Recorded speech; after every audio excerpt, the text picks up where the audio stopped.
This is the testimony of David Rutman. Today is June 11th, 1997, and this is Tape 3. Mr. Rutman, we were talking a little bit about liberation. Do you recall the date that you were liberated? It had to be around April, between the 10th and the 15th, 1947. What year was that? 1945. So. And after liberation, you said that you had gone to some displaced persons camps, and then lucky enough to come to America. How did that all come about? Well, we were told that in Stuttgart, Germany, had a lot of survivors from Poland. So when we got there, they had that DP camp, whatever you call. Somehow I think General Eisenhower, he gave that time an order to the German consulate, the German government, that there's a lot of displaced persons here. We have to give them room and board. Somehow they evacuated one street and they gave us a street to live in. And we lived in that particular street, and we used to get food from the UNRWA, whatever. They opened up a kitchen there. You had volunteer people to work in the kitchen, and we used to get fed by them.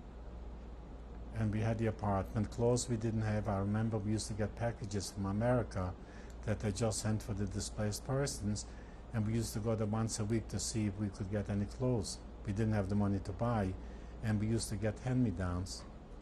And we managed like that for about 2 years.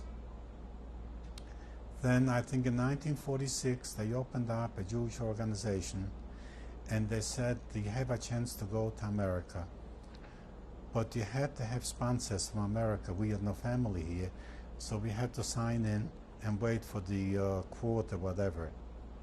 So luckily in 1947 our name was called that we're ready now to go to America. So we, in 1947, in April 1947, we came to America. How did you get here? By boat. So But that was tough. It was, I remember like now, the boat I'll never forget, it was the Marina Perche. I think it was an army boat. I was never on a boat in my life. We were on the lower deck, and there they fed you like food is going out of style. Rich food, we couldn't take it. You know, we weren't used to all that rich food. I was throwing up my guts. I was laying on the deck all through the trip for the 10 days. I didn't go down, I just went down to shower and change. It was bad. But I knew I'm coming to America, and this was my dream. I don't care how bad the trip is going to be. It's not going to last forever. It lasts 10 days, 2 weeks, but once I come to America, this is going to be it. And we managed, we came to America. And when I came to America, when I got off the boat, I almost kissed the ground. Just the thought, I'm free. I can turn around and not to worry, someone's going to be behind my back. I don't walk straight, they're going to stab me. They're going to kick me, you're a Jew, you're not allowed to walk here, you're not allowed to walk there. I just couldn't comprehend the whole situation, the excitement of being in America. That was my dream world. So we stayed in the Hayas. The Hayas gave us room and board for about 6 weeks. After 6 weeks, they say, look, you're on your own now. You have to go out, find a job, find an apartment. So we did. I found a job, we found an apartment. I lived with my brother on the east side for a while. Then one Saturday night, I decided to go to a dance. And I met this nice girl, and we dated for a while.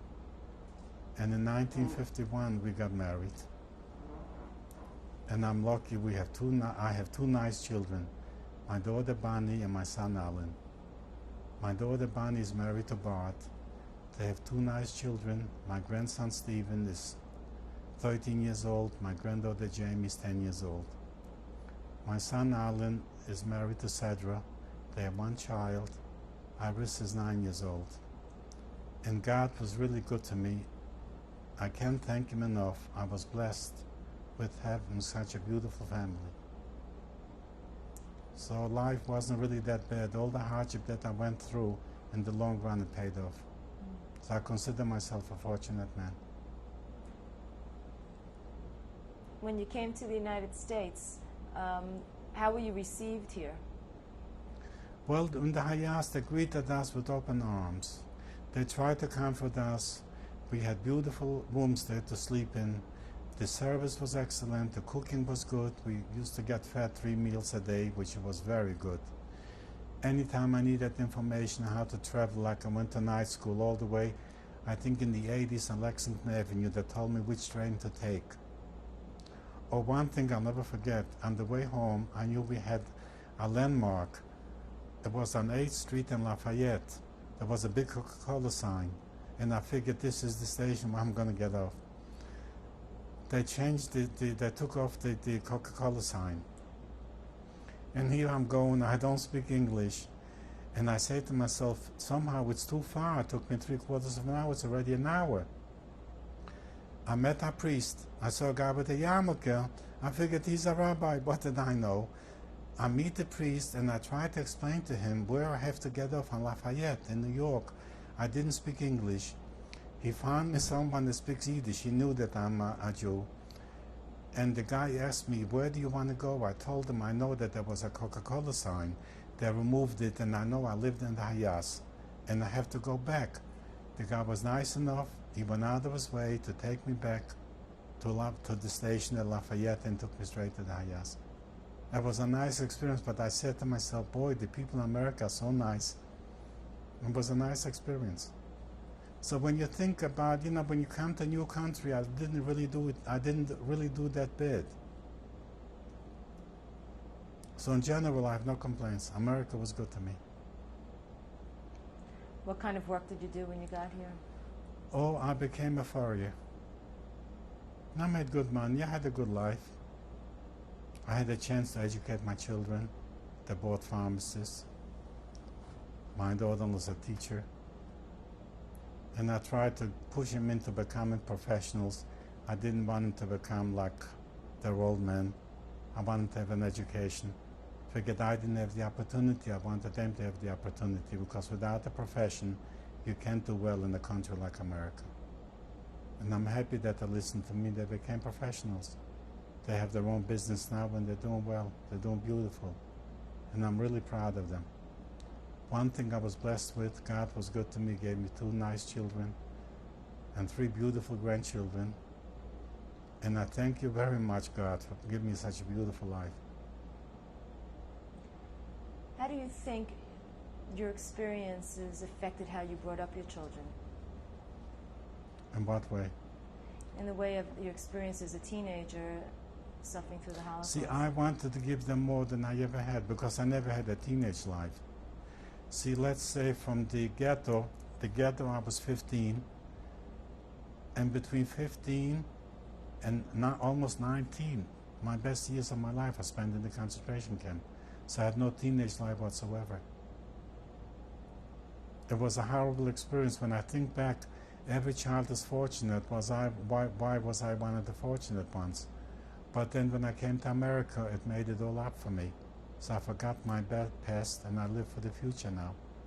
But I had no teenage life whatsoever.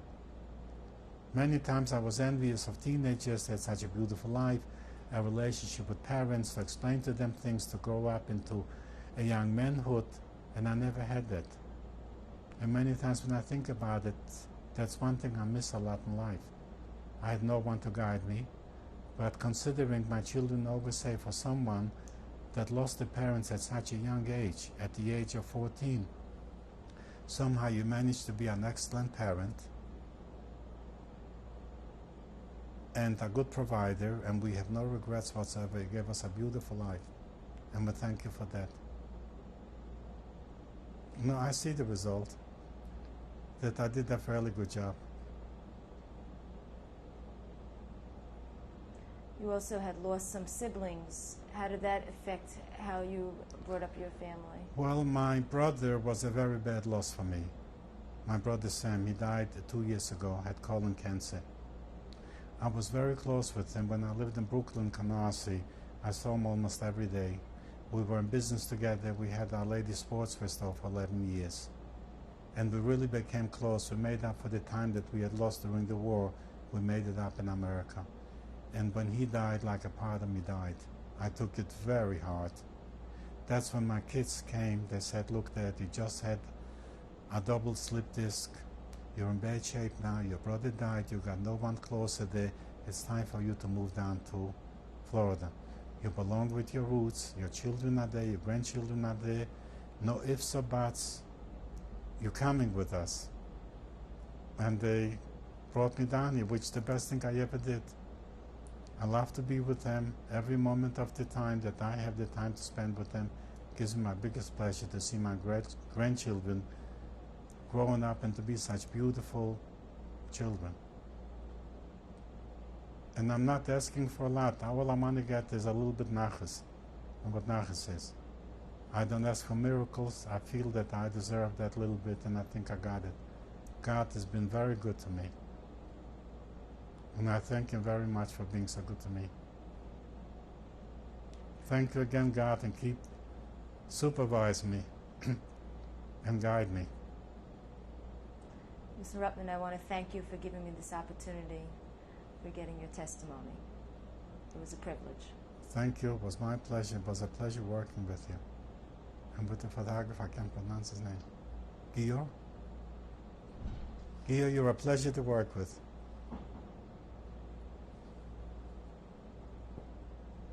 Can you please tell us your number? Yeah, my number is B855. It's on my left arm. And where and when did you get that number?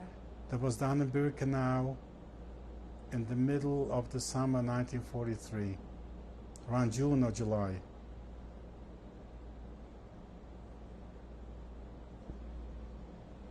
Mr. Rutman, can you please introduce your family? Yes, my son-in-law Bart on the right, my grandson Stephen, my son Alan, my daughter-in-law Cedra, and to my left my daughter Bonnie. To my right my granddaughter Irissa, and Jamie, my granddaughter. I'm sure that some of you would like to say something to father, grandfather. Would you like to start?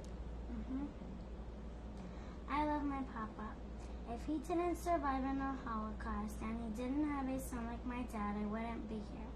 So it's thanks to my papa that he survived. I'm making a promise to always stay and be proud of being Jewish by dating and marrying a Jewish boy and always celebrating the Jewish holidays when they come. I will always be Jewish in my family. Would you like to say something? Yes. I'm very fond of my grandfather, and I'm very proud of him for all the accomplishments he's made in life. And he was only a young boy when he survived through the Holocaust.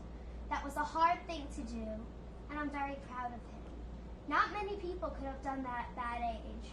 I'm proud of him. He was an individual like myself.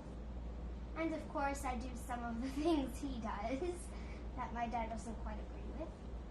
And we both take the same love for sewing, crafts, and art and sportsmanship. And I love my grandfather very dearly.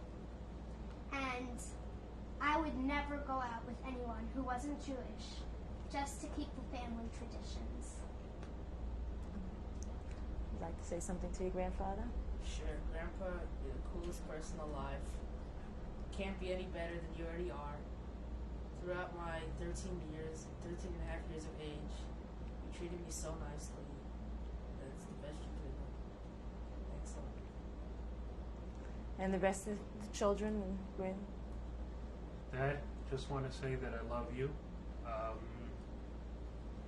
And I plan to keep the Jewish tradition alive based on what you've gone through your granddaughter and through your great-grandchildren that you should be around to see. You've always been very forthright about what you've experienced in the war. You told your grandchildren, you told us. You were never ashamed of the fact that you were in the camps or that you came from another country. We all appreciate that, and we all love you. Mr. Rutman, what is your message to your children and your grandchildren? My message? Listen to your parents. They're trying to guide you the best way you possibly can and fulfill your promise that you just promised me. You're going to keep up the Jewish tradition and marry into Jewish families. So I want you to promise me that thing to fulfill it. Your promise, just keep your promise. and I'll be very proud of you. Promises are never meant to be broken. Right, I agree with you. You want Bob to speak? I love you, Grandpa. I love you too. I want to thank you again, Mr. You want my Rutman. son-in-law to say something? Would anybody else like to say anything? Etc. Yes, and Cedra, say something. I love you. Daddy. Daddy's shy. I want to thank you, Mr. Rutman, and your beautiful family for giving me this opportunity to interview you today. Thank you. None of us would ever be ashamed of our grandfather's experience. Thank you. Nor my mother, or my dad, his experience, nor my aunt, nor my uncle, nor my cousin, nor anyone else I would ever know. We're proud of it. Thank you.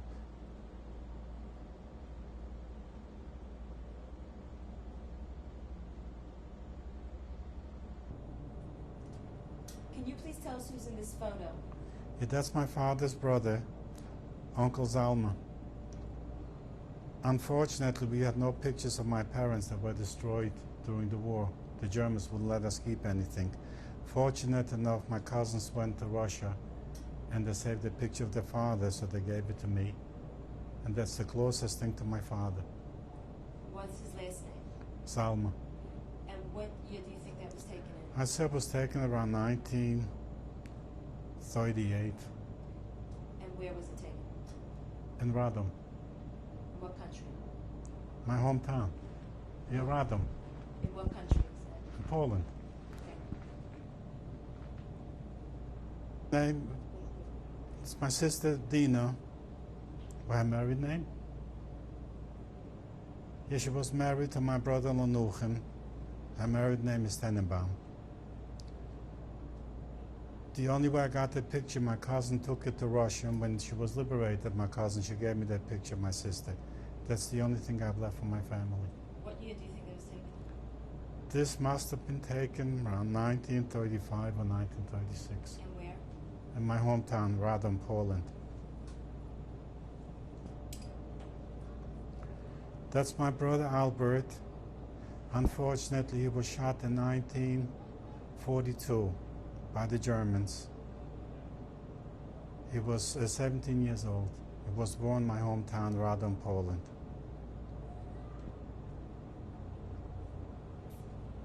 Can you tell us who's in the picture, please? Yeah, this looks like me, except I had put on already some weight. It was taken about a year and a half after the war. Unfortunately, I had lost my uniform. A friend of mine gave me his jacket, and I was able to take a picture. What is your name? David Rutman. And what year do you think this was taken in? This was taken in 1946 And where was it taken? in Stuttgart, in Germany.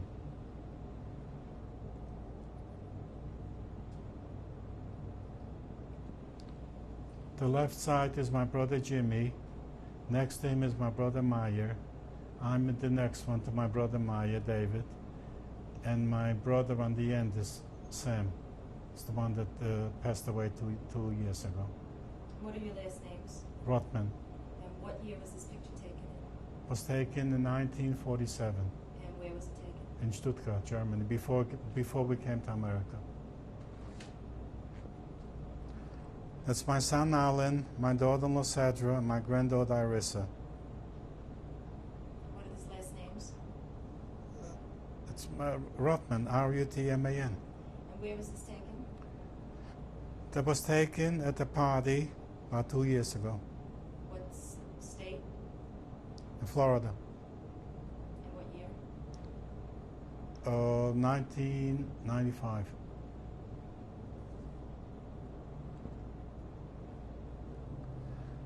That's my son-in-law Bart, my daughter Bonnie, my grandson Stephen, and my granddaughter Jamie. That picture was taken around 1991. What are their last names? Yachbes, Y-A-C-H-B-E-S. And where was it taken?